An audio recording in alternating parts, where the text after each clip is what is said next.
All eyes are on the U.S. labor market as the Fed hikes interest rates to cool rampant inflation. The economy added 315,000 jobs in August, with the unemployment rate rising to 3.7%, right in line with expectations, following remarks from Fed Chair Jerome Powell that he is willing to accept a weaker labor market in exchange for price stability. ABC News business reporter Alexis Christoforous with us now to help break it down.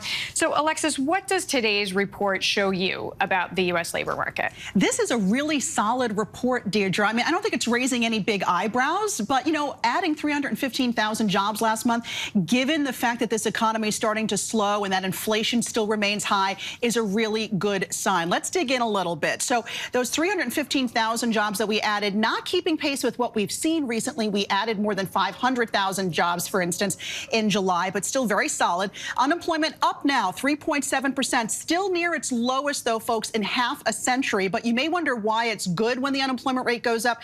This time it rose for the right reasons. We have more people now actively looking for work. We had so many people staying on the sidelines during the pandemic. People may feel they need to get back now that inflation, you know, the cost of living has gone up, right? And they're dipping into savings. So some people feel the need to have to go back to work. Want to talk about wages. Very important here. They did rise, but not by as much as expected. Certainly not keeping up with the pace of inflation. Wages up 5.2% year over year and up 0.3% month over month. And lastly, that participation rate, really key number here. It did rise. This is a good thing, to 62.4%. This means more people are actively in the workforce, but also looking for jobs. And we know how tight this labor market has been, Deirdre. So the fact that more people are now starting to look means that things might start to loosen up, and maybe companies don't have to raise wages as much.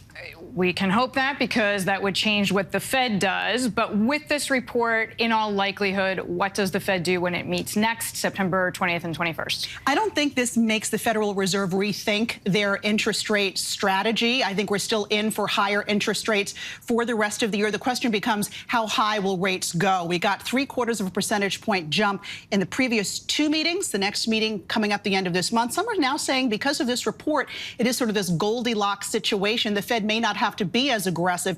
Maybe we see a 0.5 percentage point rise. You know, another thing the Fed looks at, job openings. This week we found out there were more than 11 million job openings, so nearly 2 job openings for every person out there. Still a tight labor market. Still a tight labor market. And of course, the reason that we all care what the Fed does is because the more that rates go higher, the more we all pay to borrow any kind of money. Exactly. And so we should still continue to expect that to be the scenario. Mortgage rates, credit card rates, auto loans, all those interest rates expected to continue to rise. You know, just a couple weeks ago, maybe it was last week, Fed Chair Powell warned that U.S. households are going to feel some pain. That was the word he used. And he said, expect job losses to rise as they try to rein in inflation, really at all costs. The Fed said they're going to do what they have to do until they get the job done. Yeah. I think today's report shows the job is not done yet. And you've been watching weekly data, which some economists track, because that's sort of an insight as to what's coming next. Mm-hmm. What have you seen?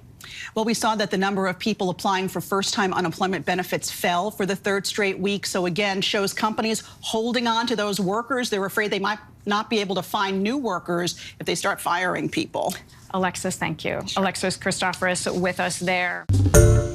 Hi, everyone. George Stephanopoulos here. Thanks for checking out the ABC News YouTube channel. If you'd like to get more videos, show highlights, and watch live event coverage, click on the right over here to subscribe to our channel. And don't forget to download the ABC News app for breaking news alerts. Thanks for watching.